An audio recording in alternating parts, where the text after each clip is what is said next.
আমি পেশেন্ট পূর্ণিমা হাজরা বেরা। বড়লঙ্কা হসপিটালে আমি আজকে ভর্তি হয়ে কালকের ভর্তি হয়েছিলাম। আজকে যখন রাতে ডিনার দিয়ে যায় 7:30টার দিকে, আমার বাড়ির লোকে ডিনারটা এনে রেখে দিয়ে গেছিল ঢাকনা দিয়ে। এবার আমি যখন 9:30টার দিকে খেতে যাই খাবারটা, যখন ঢাকনা খুলে দেখি সবজির তরকারিতে টিকটিকি পড়ে আছে।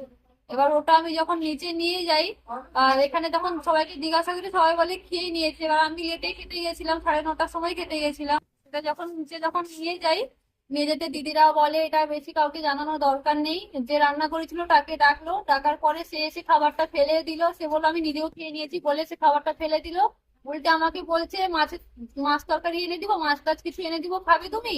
আমি অবশ্য বলেছি খাবো না। যে তরকারি থেকে আমি টিকি পাচ্ছি, যেখান থেকে খাবার দিচ্ছে সেখান থেকে আমি মাছের তরকারি এনে দিলে খাবো কি করে? তো আমি সেই ছবিটাও তুলে রেখেছি তরকারিতে যে আমি টিকটিকি পেয়েছিলাম।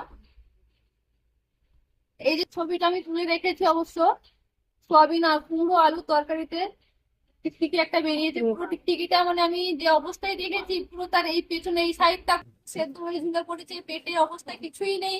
গায়ের ছাল টাল মানে পুরো একদম উঠে গেছে টোটালি ছাল। তো এই অবস্থা এখানে বালিশ এই বহরমপুর হসপিটালে দিচ্ছে খেতে এইগুলো।